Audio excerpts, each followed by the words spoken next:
Okay, good morning students. Today we are going to have the second class of nucleophilic substitution reaction. Today will be the short class. We'll discuss few concepts and please be attentive. Today class will be very important.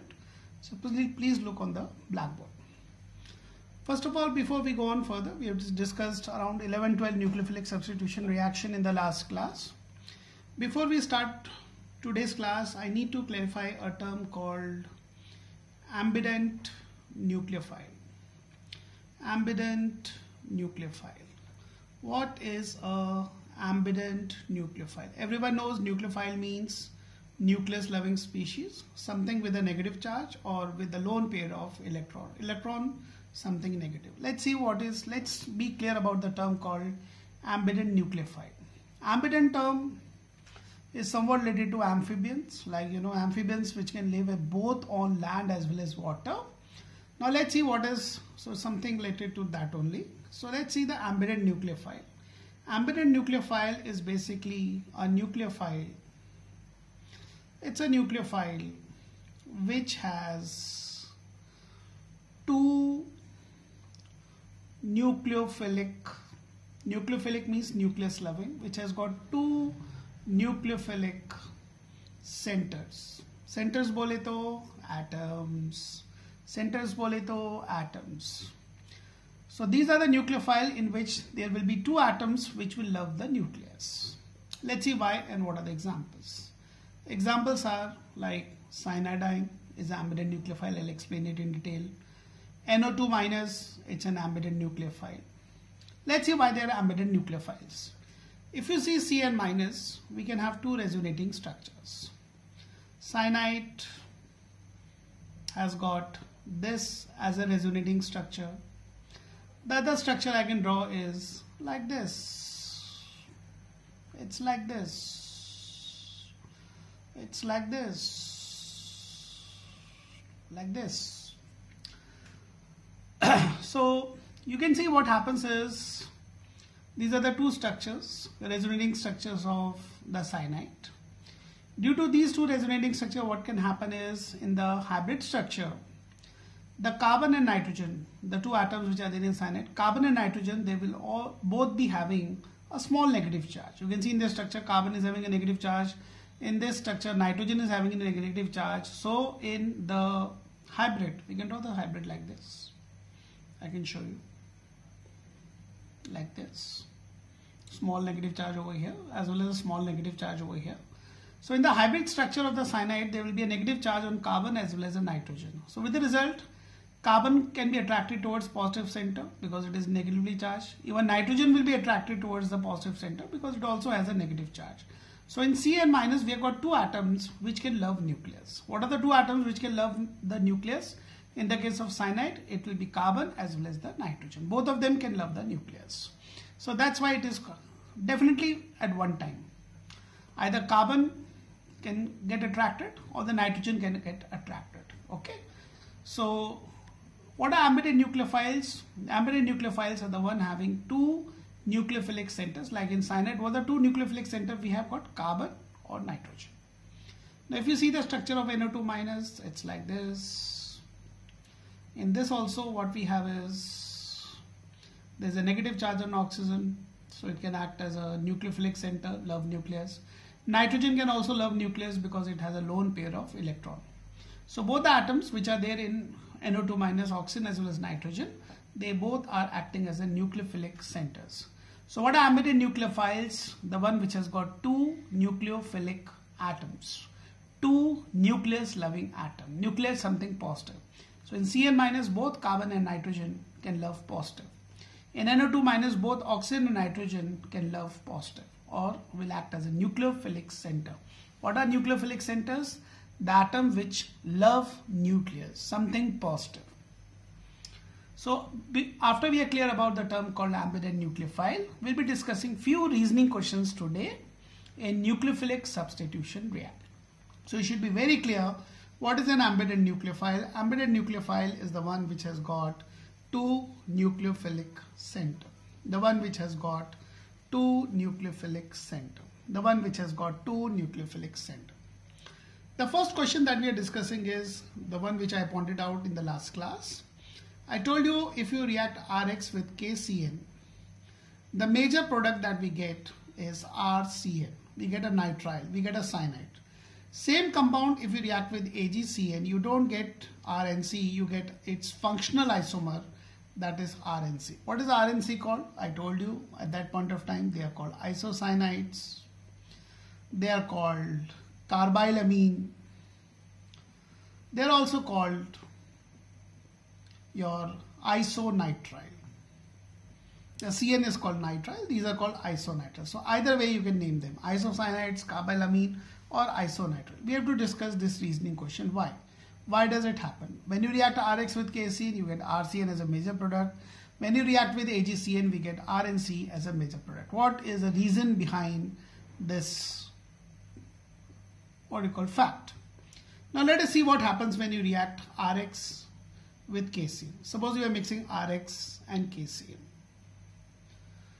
Now the point is, in Rx, halogen is more electronegative than carbon, so electrons go towards halogen. So this will be acting as a negative center, and this has a small positive charge. This is a nucleophilic center, and this is your what you call electron loving center. So this is an electrophilic center. KCN, basically it's an ionic compound.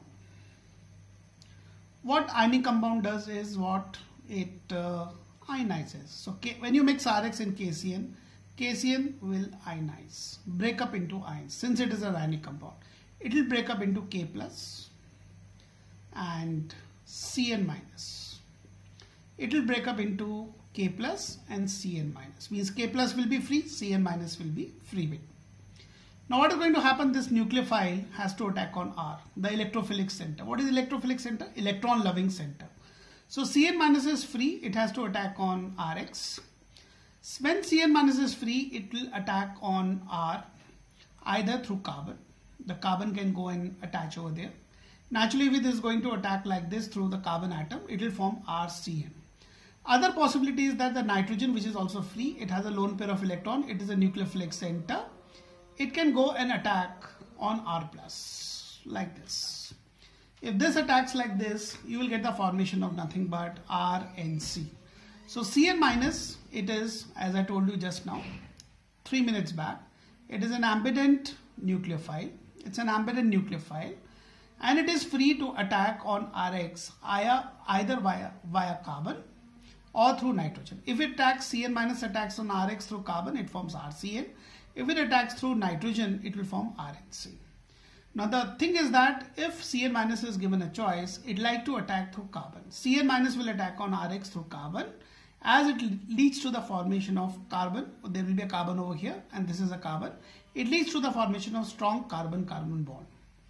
When this will attack over here, it will lead to the formation of carbon-nitrogen bond, which is a weak bond. So this doesn't happen. This happens because the bond will be formed, which is stronger bond. So you get a major product RCN. I repeat what happens. Cn minus is free to attack on Rx. When Cn minus is free to attack on Rx, it attacks on R, the electrophilic center, through carbon, because it leads to the formation of carbon-carbon bond, which is a strong bond. So we should always make a bond which is nothing but strong. Now let's write down what I have told you verbally. So we write like this: when Rx mixed with KCN, when Rx mixed with KCN, we write pointwise. KCN is a ionic compound. KCN is nothing but, it's an ionic compound. It breaks up into K plus and Cn minus. It breaks up into K plus and Cn minus, being an ionic compound. Cn minus is an ambident nucleophile. It is an ambident nucleophile. It has got two nucleophilic center, that is carbon and nitrogen. Ambident nucleophile with carbon and nitrogen as a nucleophilic center. Carbon, nitrogen as the nucleophilic center. It can attack on Rx through carbon as well as nitrogen. Both are available as the nucleophilic center. Carbon and nitrogen both are nucleophilic center. When Cn minus is free, it attacks on Rx. It attacks on Rx on Rx with the help of carbon, forming strong carbon-carbon bond, bond. What does it mean by the fact that it forms strong carbon-carbon bond? When Cn minus is going to attack through carbon over here, there will be a carbon. This is a carbon. They will form carbon-carbon bond, which is very, very strong. So if Cn minus is given a choice, it attacks on Rx with the help of carbon, and it forms a major product that is nothing but Rc. So that was the first part of the question. When you react with KCN, why do we get RCN as a major product? Now let us see the case with AgCN. What happens with AgCN? As you will see, AgCN basically it's a covalent compound. AgCN basically it's a covalent compound. In the case of AgCN, there will be no choice. AgCN is a covalent compound. AgCN is basically a covalent compound. Since AgCN is a covalent compound, it is not going to break up into ions. The Cn minus is not free, and AgCN can attack on Rx. AgCN can attack on Rx only with the help of nitrogen, which is the nucleophilic center. Only nitrogen is a nucleophilic center because it has a lone pair of electron. So AgCN will attack on Rx with the help of nitrogen, where there is a lone pair of electron. And if the nitrogen is going to come and attach over here, you will get the formation of RNC. Of course, this Ag will separate out. So in this case, the major product that you're going to get is nothing but RNC. That is called isocyanide carbylamine or isonitrile. So basically the problem is that KCN is ionic, whereas AgCN is a covalent compound. So let's write down about the AgCN, why you're getting the formation of the RNC. So we'll write down when Rx mixed with AgCN. Rx mixed with AgCN. I told you AgCN is which compound? AgCN is covalent compound. AgCN is a covalent compound. Means it will not break up into ions. They are not supposed to break up into ions. Covalent compound. It's a covalent compound. So it attacks on Rx. So it attacks on Rx via nitrogen, with the help of nitrogen, forming RNC as a major product. So basic difference between KCN and AgCN is KCN is ionic, whereas AgCN is a covalent compound. So KCN is going to break up into K plus and Cn minus. Cn minus has a choice to attack on Rx with the help of carbon or nitrogen. And if it is given a choice, it like to attack through the carbon atom, because if Cn minus attaches on R with the help of carbon, it leads to the formation of carbon-carbon bond, which is much stronger as compared to the carbon-nitrogen bond, which will form if Cn minus attacks on R with the help of nitrogen.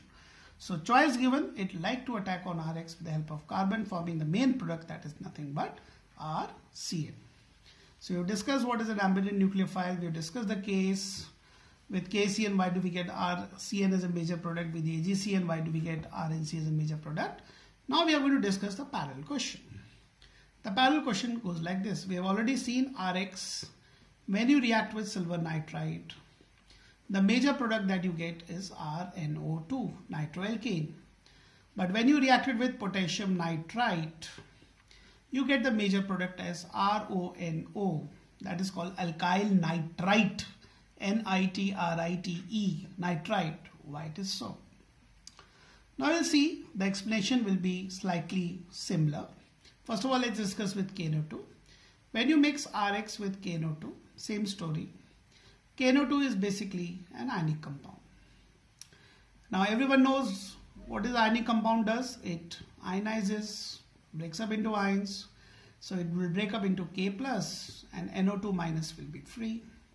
NO2 minus will be free. All of us know NO2 minus is an example of which type of nucleophile? Ambident nucleophile. It's an ambident nucleophile. What are the two nucleophilic center we have? We have oxygen as well as nitrogen. These are the two nucleophilic centers that are present. So when NO2 minus is free, it will attack on Rx. It will attack on Rx with the help of nitrogen or oxygen. It can attack like this or it can attack like this. But if the NO2 minus is given a choice, it likes to react with the help of oxygen. NO2 minus attacks on Rx with the help of oxygen, as it leads to the formation of carbon-oxygen bond. This is carbon, this is oxygen. If this attaches over here, you will get a carbon-oxygen bond, which is very, very strong. If this will come and attach over here, it will lead to the formation of carbon-nitrogen bond, which is weaker than the carbon-oxygen bond. So this will happen. This will not happen. The nitrogen will not attack over here, because this leads to the formation of carbon-oxygen bond, and this will lead to the formation of carbon-nitrogen bond, and carbon-oxygen bond is stronger as compared to carbon-nitrogen bond. So in this case, the major product that we have is RONO. So what is the answer we are going to write down? Same type, Rx mixed with KNO2. It's parallel. KNO2, KNO2 is ionic. It splits into K plus and NO2 minus. It splits up into K plus and NO2 minus. NO2 minus is an ambident nucleophile. It's an ambident nucleophile. It's an ambident nucleophile. What are the two nucleophilic centers? Nucleophile with nitrogen and oxygen as nucleophilic center. Nitrogen and oxygen as nucleophilic center. Nucleus loving center. Nucleophilic centers. Nucleophilic centers. So when NO2 minus is free, it attacks on Rx with the help of or via oxygen, forming strong carbon-oxygen bond,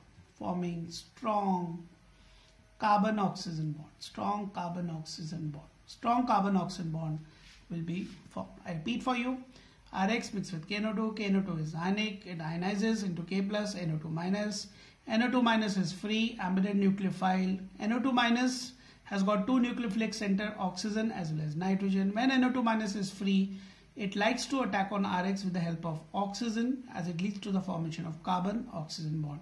It's a very, very strong bond as compared to the carbon-nitrogen bond. So the main product that we have is alkyl nitrite. Now let's see what happens when you react it with AgNO2. Same story. AgNO2 is an covalent compound, and you will find in AgNO2 only nucleophilic center available for attack is the nitrogen. It's only the nitrogen which can attack on Rx, and if nitrogen attacks on Rx, you will get the formation of RNO2, that is nitroalkane. You will get the formation of RNO2, which is nitroalkane. Let's write it that also. You can just rub it like this. In the case of AgNO2, the things doesn't have a choice. The choice is not available. AgNO2, covalent compound. Nitrogen is a nucleophilic center, covalent, and it can attack on Rx only with the help of nitrogen, like this. And the major product that you get is RNO2. The major product is nitroalkane. So let's write about it. What happens in the case of AgNO2?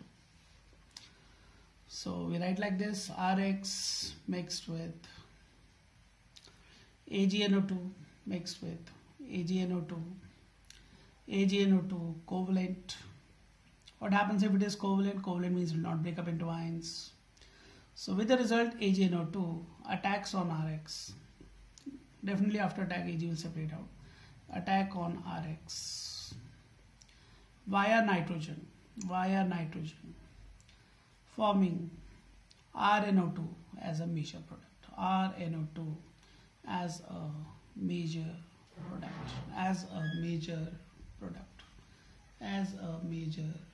product. So we discussed about ambident nucleophiles. We discussed two reasoning questions. Let's discuss further some more interesting things. I'd like to show you some very interesting things today, provided you pay attention. So please pay attention over here. Let's see something very, very interesting. Now, before we go on further, I like to discuss one thing with you. We have a benzene ring. Pyara sa benzene ring. We have an alkyl group over here. Let's say we have got 2 carbon attached on the benzene ring. This is called ethyl benzene. Now you should know one terminology. Carbon attached to a benzene ring, this carbon is called benzylic carbon. By definition, what is benzylic carbon? Benzylic carbon is the one which is attached to the benzene ring. Benzylic carbon is the one which is directly attached to the benzene ring, and it should be sp3 hybridized, means it should all be having single bond. So sp3 hybridized carbon directly on the benzene ring is called benzylic. This is not benzylic, this is not directly attached to the benzene ring, and this carbon is only benzylic. Now if you subject this aromatic compound to halogenation in the presence of light, let's say chlorination, and we use light. Other condition, for substitution we can take is dark heat. So if you take a alkylated benzene and subject to halogenation under these two conditions, it leads to the free radical substitution reaction. We have discussed in the case of alkane, halogenation in the presence of sunlight or dark and heat, that is your free radical substitution reaction. So if you subject alkylated benzene to free radical substitution reaction, the hydrogen atom present on the benzylic carbon will get substituted. Ring will not get substituted. The hydrogen which is there on the benzylic carbon will get substituted by the halogen. So what will happen is, from here the H will be replaced by halogen. So by this type of reaction, you can prepare the benzyl halides. You can see H is replaced by the Cl on the benzylic carbon. So if you want a substitution at the benzylic carbon, hydrogen you want to substitute by the halogen at the benzylic carbon, use free radical conditions. Secondly, very interesting, if suppose you again react with chlorine, but use a Lewis acid, let's say FeCl3 if you use. This will lead to the electrophilic substitution reaction. That is going to happen in benzene ring. Now the benzene ring substitution will take place. The ring substitution will take place. The alkyl group will not be affected. It is only in the ring we will have a substitution. And our group is basically an ortho-para directing group. So in this case you will have the mixture of ortho and para product. The Cl will attach at the ortho product, at the ortho position, or at the para position. Naturally, due to steric hindrance, you can predict the para will be the major product. So you should be very clear what is the condition for ring substitution and what is the condition for side chain substitution. This follows free radical reaction. This follows electrophilic substitution reaction. So if you do halogenation in presence of light or dark and heat condition, any of the thing, it is a side chain substitution which happens at the benzylic carbon. Reason being, the benzylic free radicals, if you have got a free radical over here, it will be resonance stabilized. So it is only the benzylic substitution which will take place. If we use a Lewis acid in the halogenation, it is a ring substitution which is going to happen. So it is side chain substitution versus the substitution in the benzene ring. So it's a very, very interesting thing. Please note as a separate case. Ring substitution and the side chain substitution in the halogenation reaction. I think this is clear to you. Now after benzylic substitution, I like to discuss with you the substitution happening at the allylic position. Let us discuss allylic substitution. Allylic substitution in halogenation reaction. Allylic substitution in halogenation reaction. First of all, you should know the meaning of the term called allylic carbon. Like benzylic carbon, I have told you, it is the carbon present on the benzene ring. The carbon directly on the benzene ring is called benzylic carbon. Let us see what is allylic carbon. Allylic carbon is next to double bonded carbon. Double bonded carbon. The carbon next to the double bonded carbon is called as nothing but the allylic carbon. Definitely it should have a hybridization sp3. It should have sp3 hybridization, all single bond. What does it mean? Suppose we have a propene. This is a propene. Now these are the two carbon atoms having a double bond. These are the two carbon having double bond. Now the next carbon to this as well as to this will be called allylic carbon. There is no carbon over here, but to this carbon, this is the next carbon. So this carbon will be called allylic.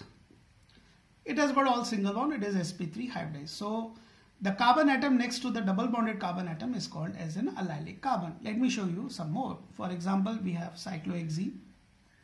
These are the two carbon atoms which have a double bond. These are the two carbon having double bond. To this carbon, this is the next carbon. To this carbon, this is the next carbon. Both of them are allylic carbon. Because allylic carbon is nothing but the carbon next to the double bonded carbon atom. Now what happens if you suppose do its halogenation? Again in the presence of light. That is, you are doing free radical substitution. For free radical substitution, what is the other condition? If you are working under dark, heat it. So if you do free radical substitution, it is the allylic hydrogen.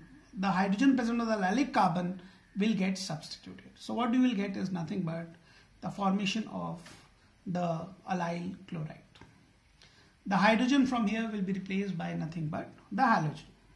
Similarly over here, if you do its allylic substitution, Cl2, sunlight, free radical substitution we are getting. So either Cl will attach over here or over here. The both positions are equivalent. You can put at any position, any of the position. So we'll have a allyl chloride. So for allylic substitution also, we need, if you want allylic substitution, we need to use sunlight or dark and heat conditions in the case of halogenation reaction. Now see, very interesting thing. Suppose if you just write Cl2 and you're working under dark condition, don't heat it. If you don't heat it, it won't lead to substitution. It will lead to addition reaction. In this case, what will happen is addition reaction. Addition of halogen will take place if you don't heat it. If you heat it, substitution will happen. But if you don't heat it, it is the addition which is going to happen. What will happen? One Cl will attach over here, other Cl will attach over here, and double bond will become a single bond. It is going to follow a separate mechanism and it will lead to the formation of an addition product. So this is what is the difference. This is substitution, this is addition. Similarly over here, suppose if you write Br2 and we are working under dark condition, we don't heat it, the addition of Br will take place across the double bond and you will get the formation of the addition product. So this is a beautiful illustration of addition versus substitution. If you use dark and heat, it is substitution. If you use only dark condition, it lead to nothing but addition reaction with halogen. And in the case of double bonded system, if it is substitution, it will happen on the allylic position, just like we were having at the benzylic position. And what is allylic carbon? The allylic carbon is next to double bonded carbon. The carbon with the double bond, you mark them, and the next carbon you can mark it as an allylic carbon. Double bonded carbon, the next one on both the sides, they are called as an allylic carbon. So this was just a discussion about benzylic substitution, allylic substitution, something that is to differentiate between substitution and addition. Please remember all this, because these type of questions are given in NCERT, like to complete the reaction. Like this one is taken from the NCERT. They've written this, what will happen? The allylic substitution will happen. Dark, don't heat it, it will lead to nothing but the formation of addition compound. Now before we close the class, we'll discuss one more thing. This was very important. Benzylic substitution, side chain substitution, ring substitution. So you should be very, very clear about the conditions under which it happens. Lastly, what we are going to discuss in today's class is as follows. One more reasoning question. Vinyl chlorides, the vinyl chloride or vinyl halides and aryl halides, the benzene wala compound, halogen directly on the benzene ring, does not undergo nucleophilic substitution reaction easily. They do not like to undergo nucleophilic substitution reaction easily. In them, the halogen will not be easily substituted with the help of a nucleophile. Definitely not at room temperature. If you heat it, high temperature, high pressure, the substitution may happen. But under ordinary condition, they will not like to undergo the reaction, or there will be no reaction. It means suppose we have got a vinyl chloride. You know vinyl chloride, chlorine directly on the double bonded carbon. If you put aqueous NaOH, and you're working under room temperature, answer will be no reaction. Cl will not be replaced by OH minus. But if you heat it, it may happen, but not under room temperature. There is resistance towards the reaction. On the same thing, if you take chlorobenzene, react with the same reagent, you will find Cl will not get replaced by OH minus. No reaction at room temperature. No reaction at room. Neither you're going to substitute this halogen nor this halogen, easily substituted by nucleophile. Now let's see what is the reason behind this. Why OH minus cannot displace this Cl minus. Now what happens in vinyl chloride as well as aryl halide, there is a phenomena possible called resonance. Like this is a vinyl chloride. You can draw two resonating structure. This is one, and the other one you can draw like this.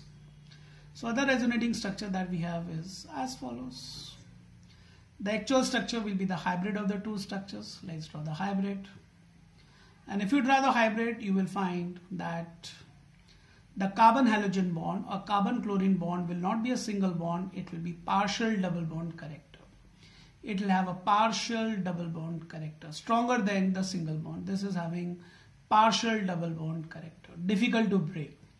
So since this bond, which is appearing to be a single bond, it's not single bond, it's stronger than the single bond.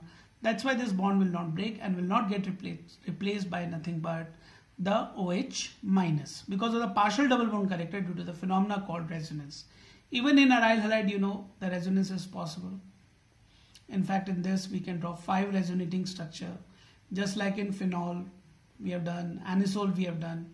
The group is showing to show plus R effect, because again it has a lone pair of electrons. So we'll continue drawing the resonating structure, and if you draw the resonance hybrid after drawing the 5 structures, you will find again the carbon halogen bond will not be a single bond, it will have a partial double bond character, difficult to break. So most important reason is that in both the vinyl halides and aryl halide, due to resonance, which is possible in both of them, because both of them are conjugated system. Conjugate system means double bond, single bond system. The carbon halogen bond is not a single bond, it has a partial double bond character. So nucleophile cannot replace the halogens over here at room temperature, but definitely at high temperature and high pressure, the substitution will happen. There's one more reason over here also. Second reason is that nucleophile, which is something negative. If the nucleophile, like in this case it will be OH minus, when nucleophile will come near this molecule to attack over here or maybe attack on the benzene ring, there are pi electrons over here. Electron something negative. There are 3 pi bonds over here. There are 6 pi electrons present in the ring. So these electrons, the pi electrons which are present, they will repel the nucleophile, because this is negative, the pi electrons are also negative. So they will be repelled by the pi electrons. So these molecules, both of them, they don't like nucleophile because they repel nucleophile. In them, what is the thing which is repelling the nucleophile? It is basically the pi electrons. So let's write down the reason why vinyl chlorides and aryl halides does not undergo nucleophilic substitution reaction easily.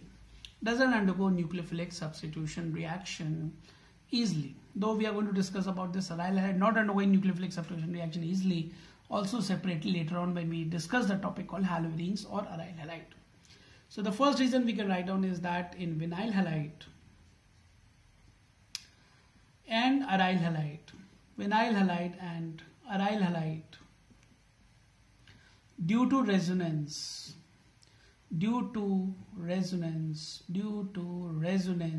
a resonance possible, plus R effect. Halogens have a lone pair of electrons. Due to resonance, carbon halogen bond has partial double bond character. They are stronger than single bond, shorter than single bond, partial double bond character. Partial double bond is something in between single and double.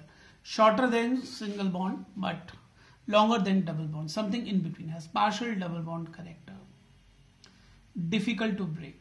Partial double bond character, difficult to break.